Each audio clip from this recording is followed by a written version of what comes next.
welcome to a very special on-location EWTN bookmark. Our guests are Father John Trigilio and Father Ken Brighenti, talking about their new book, Catholic Mass for Dummies, published by Wiley Publishing. And this is the set of your new series, and it's Web of Faith 2.0, right? Yep. That's great. And this is your new set, and people will have seen it hopefully already on the air since the show's been on since the beginning of March. And it's a little different because Father Levis isn't here, but it's great to have you, Father John. And of course, Father Ken, known for the crash course in Catholicism. How many series of those did you actually guys do? We did three of them. We did Crash Course in the Saints, we did Crash Course in Catholicism, and Crash Course in Pope John Paul II. Okay. Now, Father John, as far as books are concerned, all of the crash courses were based on these kind of books? Yes. Basically, right? Yeah. Now, there's a difference between dummies and idiots, I think you were going to explain today, right? Yes. From a publishing perspective, at least, right? Yes. Right. We tell people it's better to be a dummy than an idiot. There's two companies, the Dummies series, and then there's the Complete Idiot's Guide. Right. And they sort of, like NBC and CBS compete with one another. So each one has the same kind of format. They take topics and then make it in a form that's not too complicated or technical. Right. So that's why they use the word dummies and idiots, not to insult the person or the subject, but to let you know you don't have to be an expert to be able to understand the material that's being presented. Right. Now, Father Ken, we're going to be talking about the new book, Catholic Mass for Dummies, which is important. Obviously, it's central, as you say in the book, to the whole Catholic faith and experience.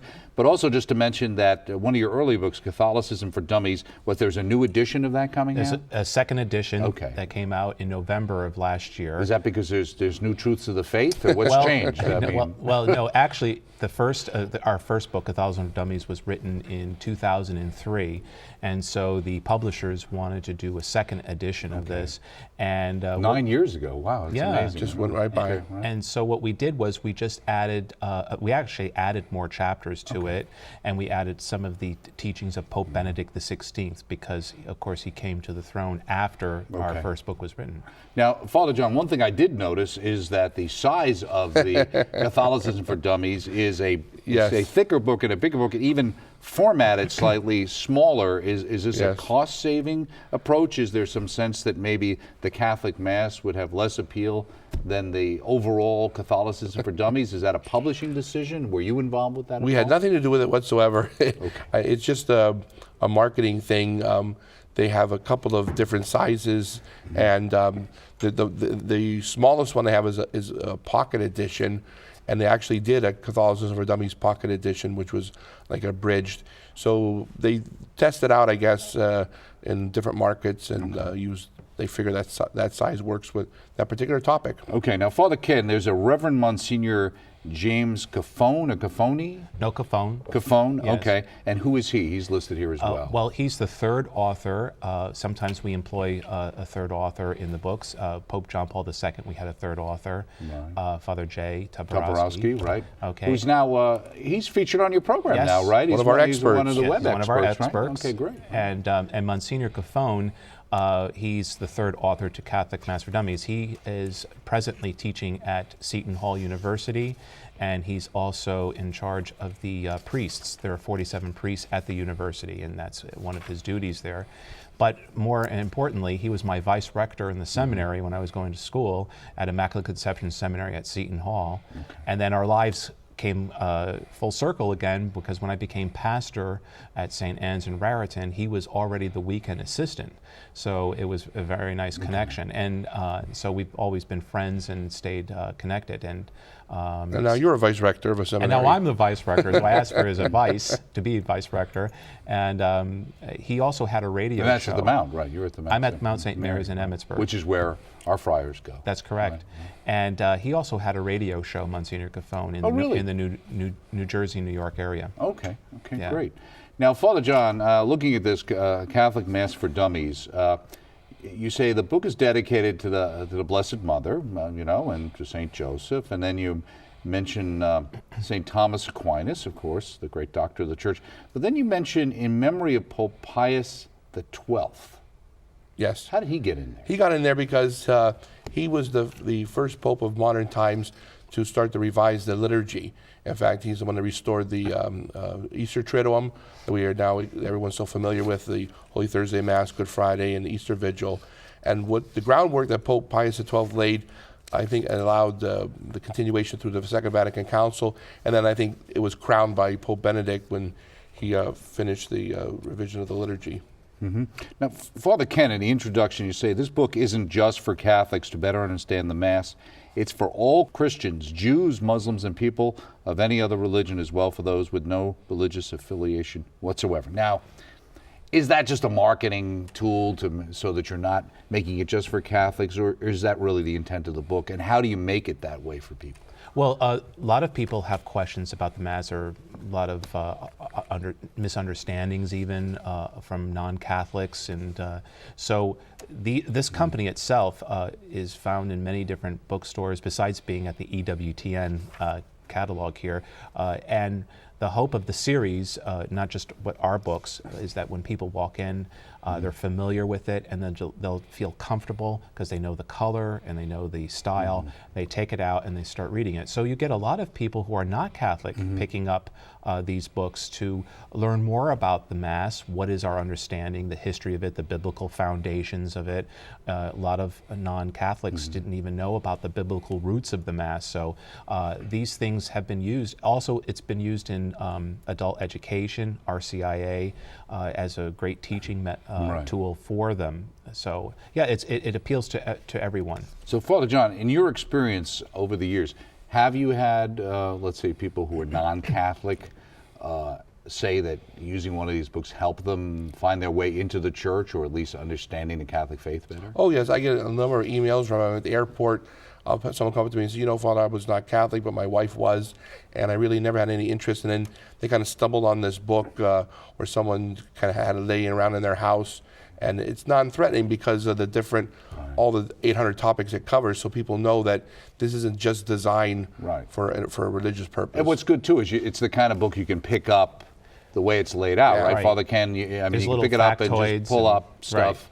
And just read a little section, or browse through and say, even with the different aspects of the Mass and talking about the traditional Latin Mass versus the Novus Ordo, and explaining those terms. Because a lot of times we have these terms get thrown around. Here on EWTN, where a lot of our viewers are maybe a little more comfortable or hear them, but for the average person, even who goes to Mass on the weekend, sometimes these words seem a little obscure, right? Right, like extraordinary form now refers to the Tridentine Mass, the Mass that was before 1969, and the ordinary form refers to the Mass after 1969, and so those terms can be confusing to some who are not very comfortable with Right. Well, you mentioned also, like the ordinary form, some people could call it the new Mass. Right. Some people call it the Novus Ordo. Some people call it the Mass of Paul VI.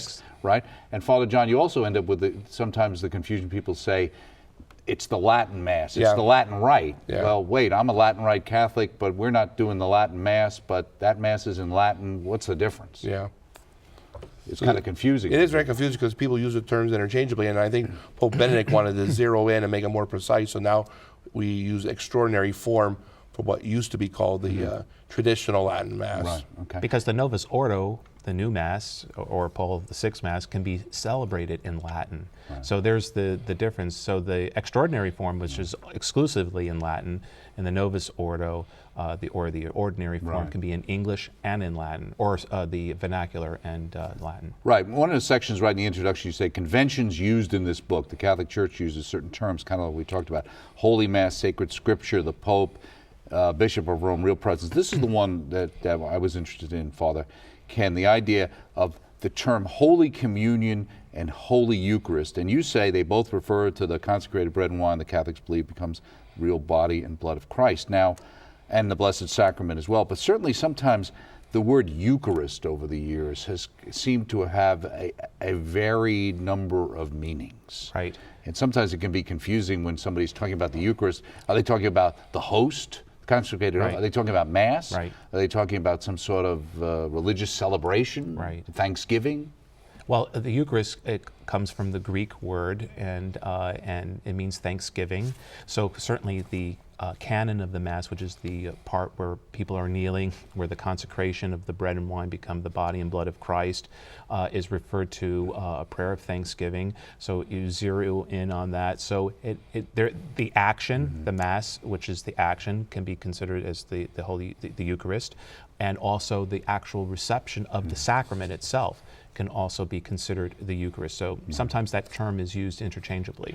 Now, Father John, sometimes I had the feeling that sometimes people kind of use those terms interchangeably for various reasons. It wasn't always because it was just different ways of using the term, you know, a little bit to kind of confuse people in what you're exactly talking about, pouring in different meaning. The other thing, in the section you talk about here, how this book is organized, right before you get there, you talk about what you're not to read. What is that? Why would you put something in there that says what you're not to read? Well, there's things that I mean, when you want to understand the scope of the topic, there's things in every single one of the Dummies books. There's there's editorial things, the guidelines on how the book is written, and then there's conventions that are used that are not necessarily dealing with the topic itself. Mm-hmm.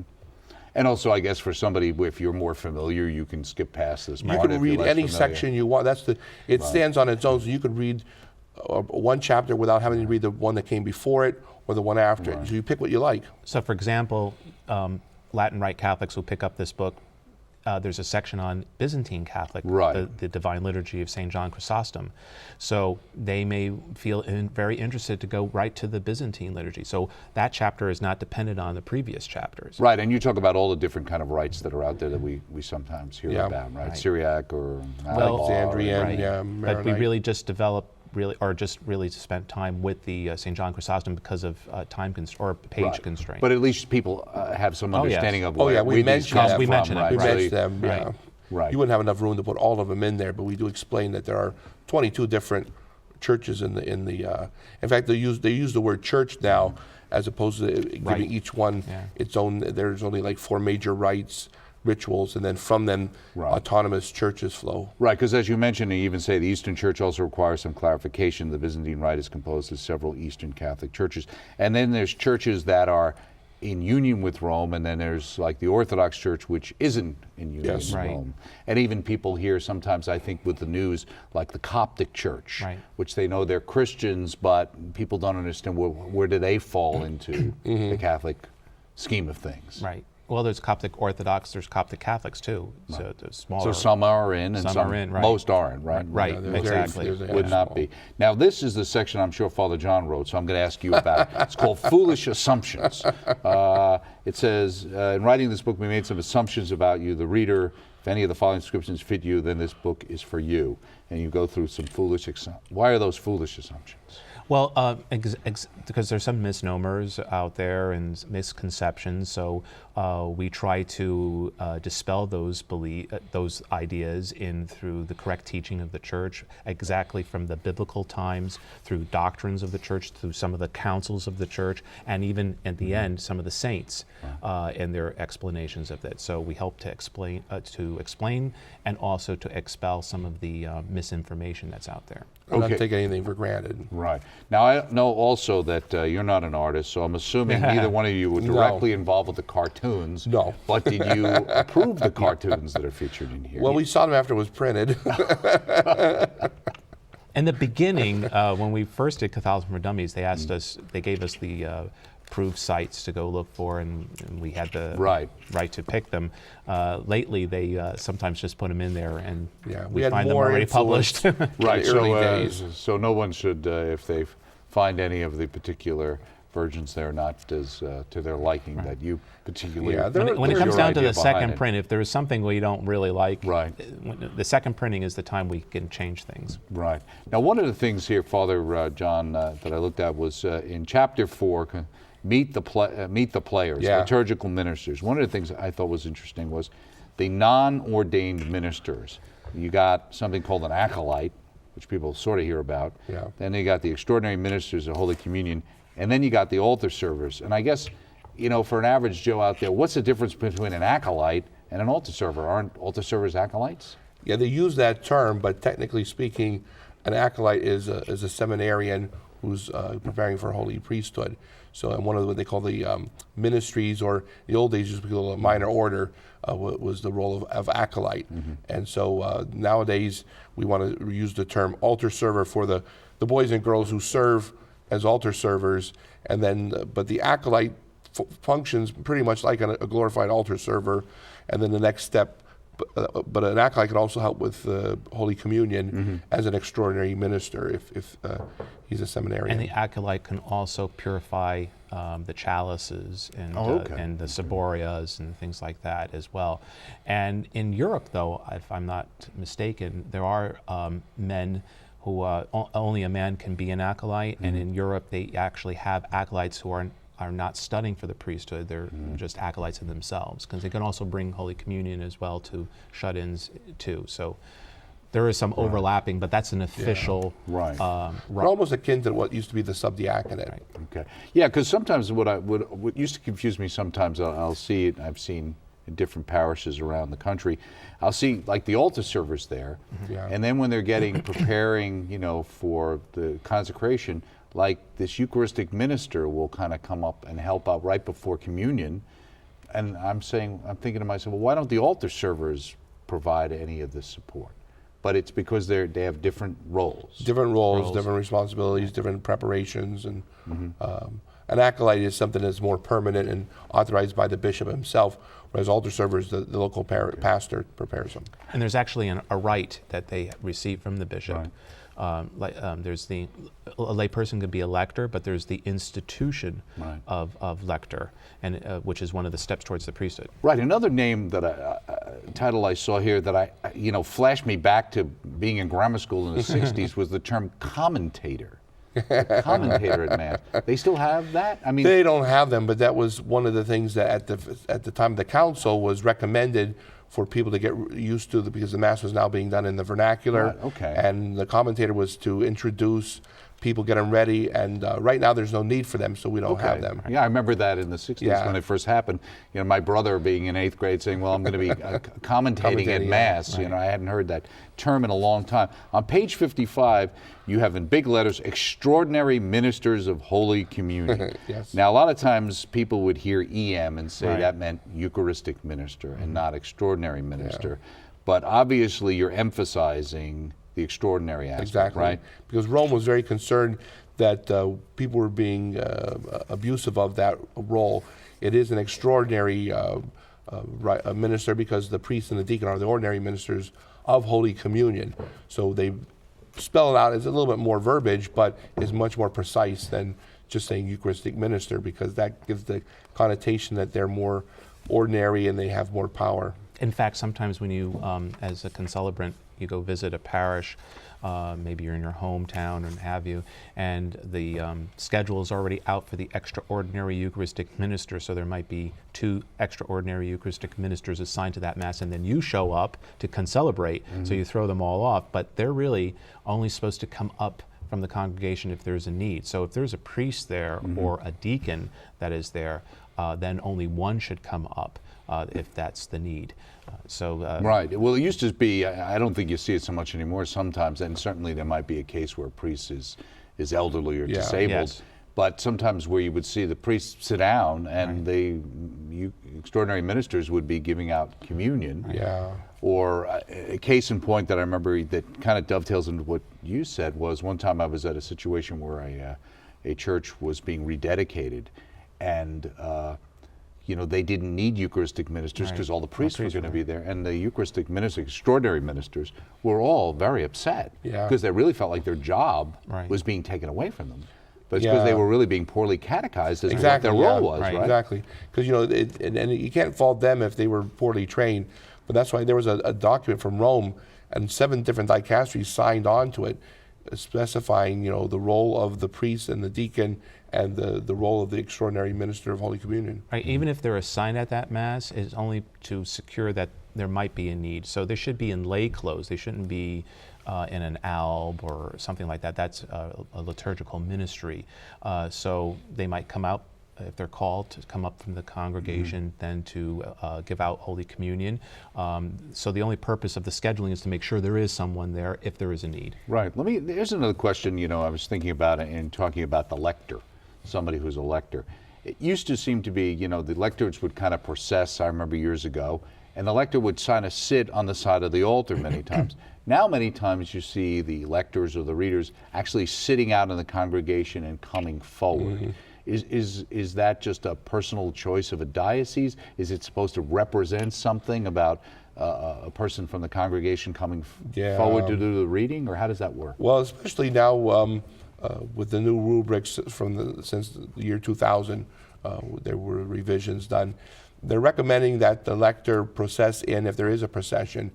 If the priest comes in just with altar servers, then there's no need like on daily mass. But on Sunday, normally speaking, the lector should process in right behind the altar servers, and then behind the lector would be if there are extraordinary ministers of Holy Communion, the deacon and the priest. And the deacon would be carrying the book of the Gospels. The lector used to carry the lectionary. Right, and you make that distinction too, right? Yeah, right. absolutely. In the difference between the book of the Gospels and the lectionary, because that's what I remember doing was carrying the lectionary early on. Right, and the lectionary is not carried in anymore. The lectionary does have the Gospels in there, but it's not used for Sunday Mass. It's there's like as you mentioned, book of the Gospels, which has the 4 Gospels there for Sunday Mass and for holy days. And so, therefore, that is the prominent book that's carried in and that's the book that you're supposed to read from, right? Right. Because I remember years ago, a certain particular priest used to actually read out of the missalette because he just kind of liked to read it that way. Now, for weekday Mass, the lectionary is used for the Gospel. Only for Sundays and holy days is the book of the Gospels, have all the readings in there. Okay. And all the cycles, the 3 cycles, A, B, and C. Okay. So, Father John, let's talk a little bit about the nuts and bolts. Are you the driving force behind this? Is Father Ken the driving force? Well, who's the organization? He's the capo. Who's the organization? You're the capo? He's the capo. Well, I mean, I help coordinate things, but I'll tell you, to be quite honest, it was the publisher who asked us to do the book on the Mass. Okay. Because we were surprised because they're a secular publishing company, but they knew that there was. How long ago? I mean, we're here, in 2012 in March. The series. This was, I would say, the end of 2010. Okay. They knew that there was going to be an English. Was it driven by the fact that the new missal was coming out? Yes, exactly. Okay. But he's very humble. He's the coordinator. So, because there are 3 writers, so in that coordination, he takes control of that, and he also came up with the outline. He gave us the opportunity to pick and choose what we wanted to write, but he wrote the outline. Monsignor Cafone would send in all his work to Father Trigilio. I would send all my work to Father Trigilio. Father Trigilio looked over it, then sent it to the company. The company would have it all marked up in red, send it back to Father John, and Father John used to send it back to us to continue to editing, but because of the time constraint, they wanted it. It was like the term papers are due, at a certain time. Right. So he actually did all the editing as well. So he's very humble. He really was the major factor in this. Okay, and so when you move the material back and forth, was it red lines basically in PDFs being emailed back and forth, or actually manuscripts? It was PDFs, Word documents. And let me ask you, I didn't look here, but your imprimatur is from Newark. Archbishop Myers. Myers, actually, who people remember actually did a series for EWTN in the 90s. Right. And he's there now. At the time, I think he was with Peoria. Peoria, right. But now he's there. So and Monsignor Cavone, since he is a priest of the Archdiocese of Newark, is why we were able to get and that's why there. you did there. Well, let me ask you, the two of you, is there another book in the works in this vein or some other vein? Well, we're thinking of, one thing that we're toying with, and maybe something on the Blessed Virgin Mary, since that covers not just Catholic, but also Eastern Orthodox, and there's devotion to Mary even among the Lutheran Church. Well, Father Ken, does that work by the fact that Father John and you pitched that to Wiley Publishing, or do they come to you and say, here's a couple of areas we might have some interest in and you can pick one? Or it's really, some of the books they pitched, which was, of course, the first one, Catholicism for Dummies, and Women in the Bible for Dummies. We had suggested Pope John Paul II and also Saints for Dummies. And then they came and asked us to do Catholic Mass, which we were really kind of surprised, a secular company that was really attuned to the fact that there were changes in the Mass, and they wanted us to write that. So it's a two-way street. Sometimes we suggest it, sometimes they suggest it. What do you find? Have you found people who buy this for family members? Who yeah, maybe, absolutely. Either go to Mass or maybe haven't gone to Mass for a while? A lot of adults who have adult children who no longer practice the faith, they'll take like our Catholicism for Dummies, and I tell them, buy the book, but instead of giving it directly to your son or daughter, who won't read it, when you're visiting them, leave it in their house. Leave it somewhere, not on the coffee table, but in a living, or in like in the sunroom, the kitchen, the bathroom or something. And then when no one's looking, they may take a few flips at it, and it might just catch them. Someone wrote in, though, this was funny. They said, "Father, I left it in a place where I know my son would see it, in the bathroom." But it's not an official bathroom book, so to speak. No, they do have that, though. They do have the official bathroom book. Yes. So, do they really? Yes. Okay, Yeah. great. 2 editions. Yeah, that's great. Well, we'll look forward to your next adventure as authors, and of course, everybody gets to enjoy your banter on a weekly basis here on the new Web of Faith 2.0. Thank you so much, Father you. Ken. Thank you, Doug. Father John, always a pleasure here. A special on location, talking with our friends and authors of Catholic Mass for Dummies, and it's published by Wiley. It's available through the EWTN Religious Catalog. If you love EWTN, you love information, you love Web of Faith 2.0, you'll love this book. Check it out. Check us out next time right here on EWTN's Bookmark.